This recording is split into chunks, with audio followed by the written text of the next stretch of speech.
Sneaky, sneaky. I hopped off the game for 12 hours and everybody got exponentially better. What the happened? Is this what y'all PC players be on? Sometimes. I just seen Pernt switch to his side and shoot Mello in the head. They're teammates, by the way. Is that what y'all PC players be on? Imagine if Apex and Valorant had a love child with rounds. The result between the three honestly gives me an amazing first impression when playing.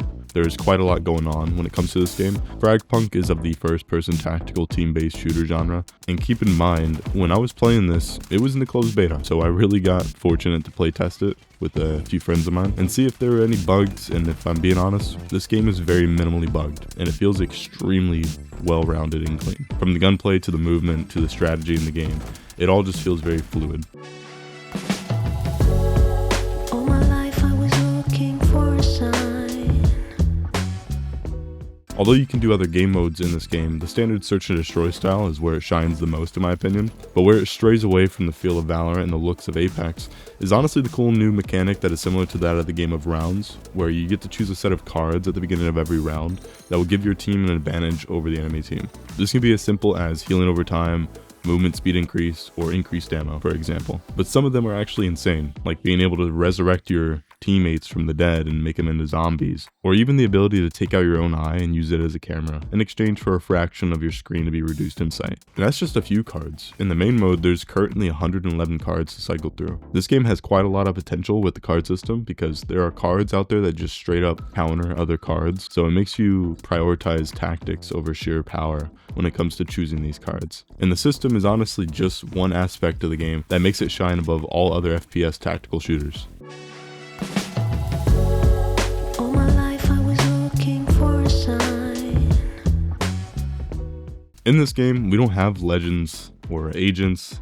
We have characters called Lancers. And man, do they have some really impressive characters. They can be as cut, dry, and simple as Corona, who is a fire-based maniac who's abrasive and relies mainly on his flash and the element of surprise through his dash in order for his kit to be fully utilized correctly.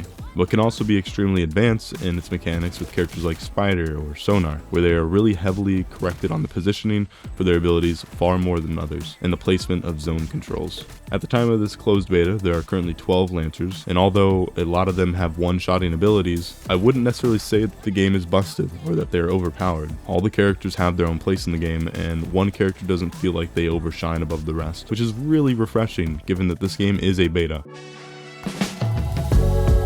All my life I was looking for a sign. Now without shards, you really wouldn't have a currency to spend in order to actually get the cards. Shards can be acquired through either breaking these golden structures that you'll find around the map, running the slot machines,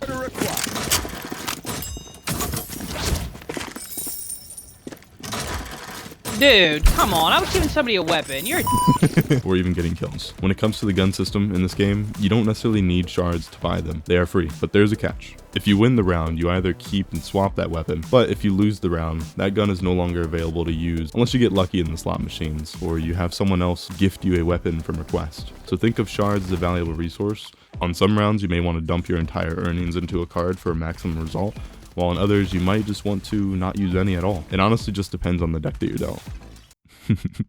See what I did there?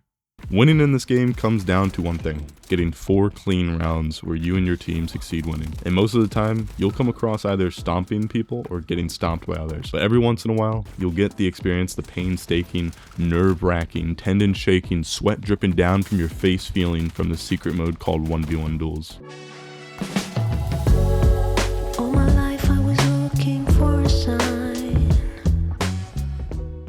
Duels are a special scenario where you and the enemy team both have 3 rounds won in the game, and the solution to get this last point to win is to go through a system where you choose your placement on where you want to start, whether it's from the first to go or even the last to go. Once you and the enemy team all choose a slot in the kit that you want to fight in, you're immediately put into a small area where your entire team is spectating you, and your goal is to eliminate the enemy. But there's a catch. If you do win the fight, you move on to fighting their next in line enemy, but the skills that you use do not refresh and the HP that you lost does not recover. So if I won the round where I'm left with 45 HP and used all my abilities in order to win that fight, then I'll have to now fight a full 150 HP stacked Giga Chad of a Corona while I'm sitting here like a poor hamster in a corner eating my lasagna praying I won't die and that they'll show mercy. After all is said and done and your team ends up winning, you'll be rewarded with the most relieved sensation known to man, knowing that you just carried your team to victory. All my life I was looking for a sign. This game is a really refreshing take on the first-person tactical team-based shooter, and as I've stated before, it's extremely clean and well-rounded for a beta. I'm truly excited to see where this game kind of leads into the future, and I really do think that it has potential to be a long-lasting game where you can just always play it. I'm not sure if this is only in the beta or if it's the actual game when it does come out, but you're able to use the main menu slot machine to get a chance to get some really cool prizes like late game premium currency, or at least I believe that's what it is because the battle pass uses like these purple shards as currency, and you get to get those purely from running the slot machines. The movement is nice, the characters are refined and distinct, and the map feels different from one another. I really couldn't ask for a better playtest beta than what the game has offered to us. All my life I was looking for a sign. Even though there aren't many, the game does have some cons. I would say when it comes to the console version at least, my friend Keegan crashed a lot, almost every 3 games, but thankfully, connecting into the server is easy and you resume immediately where you left off. But it's something I thought I'd bring up as it is much more a issue for console than it is for PC. And as much as I'm glazing the characters earlier, I would be lying if I said that they weren't at least somewhat annoying, specifically with Hollow Point and her sniper. She has the ability to whip out the sniper at any moment and just shoot you after she charges it. And although this is a con, it's not necessarily a deal breaker. It's more or less a personal preference of mine, and I wish it was a bit more consistent with the elimination potential, because at some points it feels like they're just getting extremely cheap and easy kills off me and my teammates. And the same thing could be said for the snipers in general.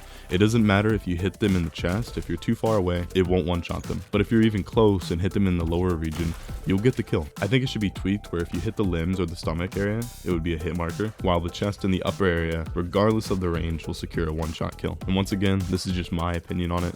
It's not definitive. All my life I was looking for a sign. Overall, this game is a net positive for me, and I haven't had an addiction to a game in a very, very long time, and this game just scratches that itch. If I ever had to give it a score, I'd honestly give this game a solid like 8 out of 10 from the overall experience. It's a creative, new, low-marketed game, and you could tell that the developers had a lot of passion and fun going into the making of this game. Anyways, I hope this video was informative enough for you guys, and I hope to see you guys in the future. If you enjoyed the content that I make, be sure to hit that subscribe button and leave a comment down below letting me know your views on the game. Thanks for watching, and I'll see you guys next time. I love you all. Peace.